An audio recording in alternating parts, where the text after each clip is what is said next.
Ayan at meron tayong bagong bubuksan na project ng Linea Block 29 Lemobrosa Phase 3. Ayan, dito tayo. Ayan na. At mayroon tayong materialis dito, yung hollow blocks na lang. Hintayin natin. Ayan, bakal na tayo. Banda pala ng ano to, ano to, buhos no? Malalim? Oh, malalim na. Ano yan, flooring na? Maganda yung napaka natin na, flooring na. Matigas na. Ibig sabihin naka-flooring. Ibig sabihin hinukay ito ng buo. Tapos binuhos. Ang maganda yung tayo nito, no? Yan. Maganda pala magiging tayo nito mga boss.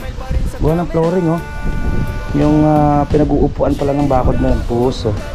Yan, sabi ni client, naglilig daw dito sa ano.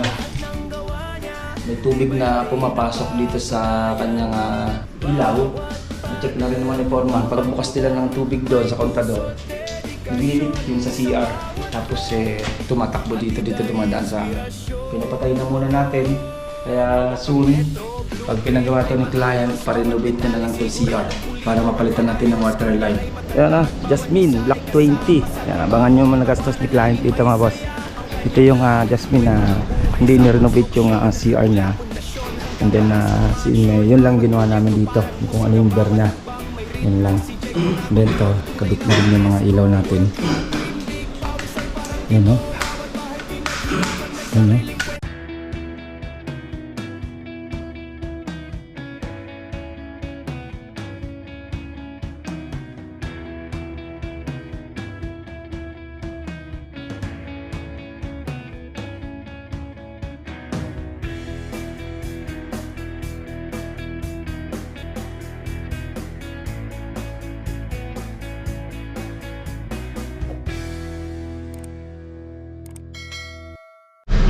Ayan mga at good morning.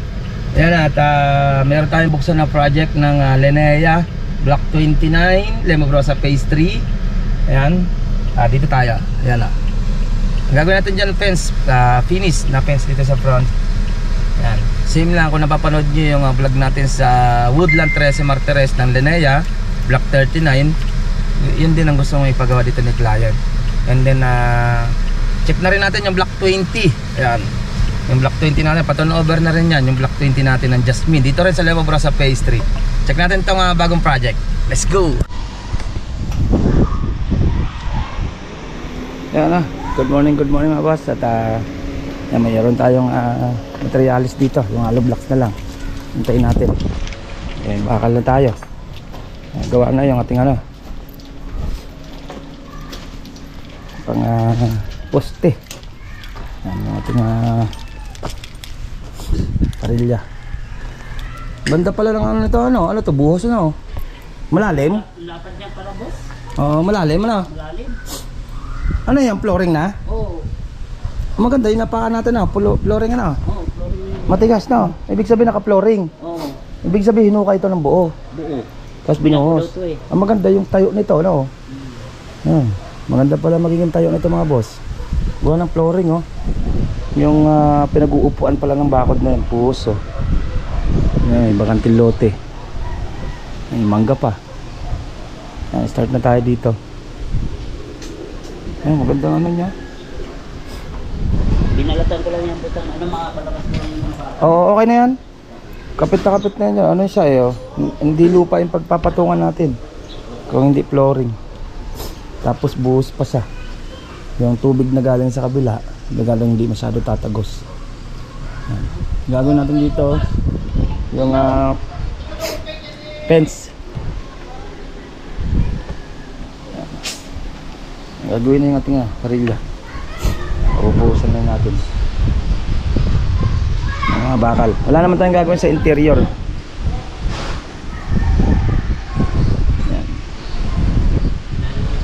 Yan mga boss, yan ang ating kunting pasilip dito sa Block 29, yung bagong project natin. Oh.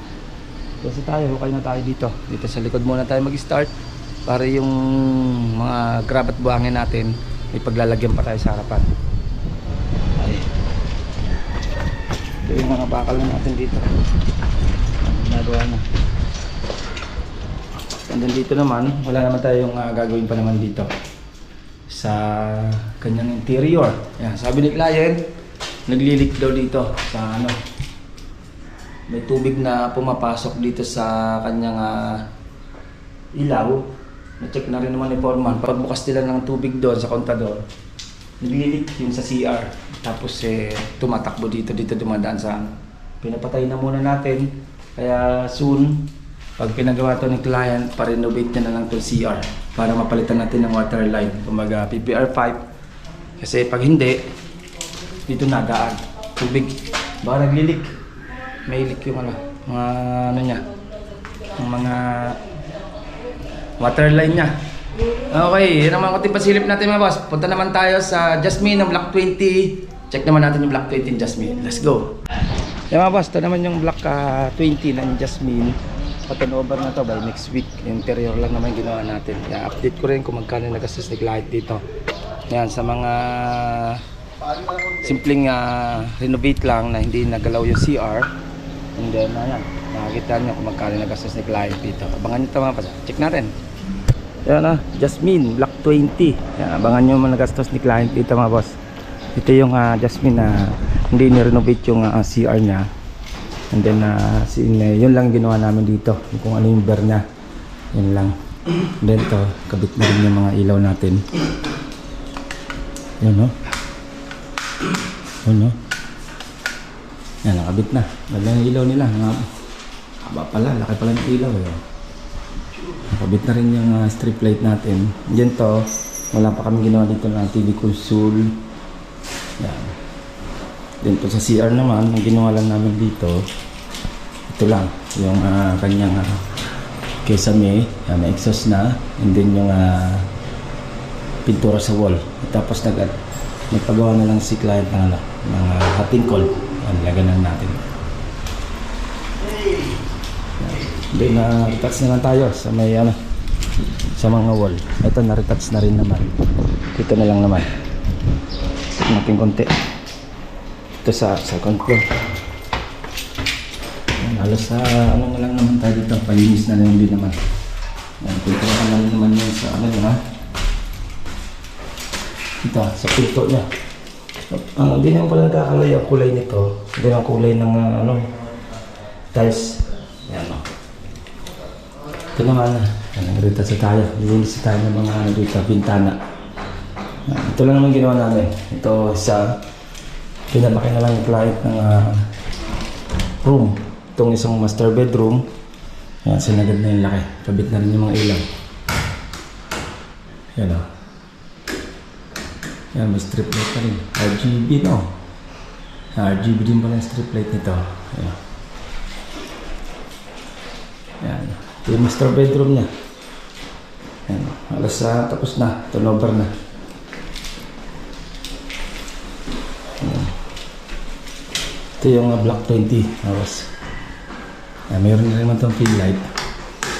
Tapos center light. Yan. Ganda na pa yan dito. Yan. Okay. Yan. Tapos ang kanyang ilaw dito sa ano niya. Ay dito. Yun. Sa taas ng hagdan. Draft light. Ito meron din. Yan. Or tricolor din. Okay. Ito yung Block 20 ng Jasmine. Yan boss, yan ang ating konting pasilip sa bagong project natin. And then yung Block 20. Ayan, abangan nyo yung Block 20 kung magkano yung nag-assess si client. I-upload natin yan yung Block 20. Ayan, at Jasmine, yung Block 20 natin, wala naman tayo ibang na-renovate doon tulad ng CR. Hindi man nagpalagay ng TV console, wala naman.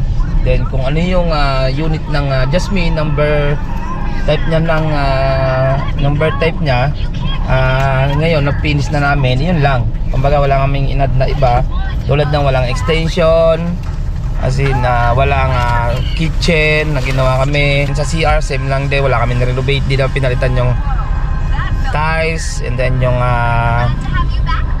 flooring same lang din, dati pa rin. Ayan, abangan nyo kung magkano nagastos.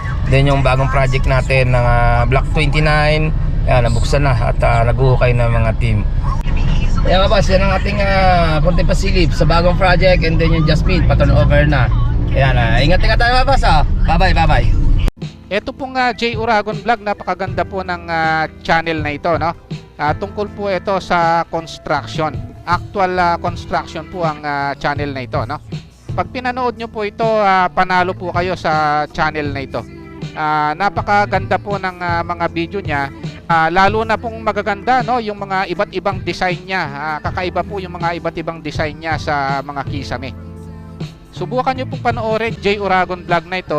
Matutuwa po kayo pag pinanood nyo po yung mga video niya. Maraming salamat po.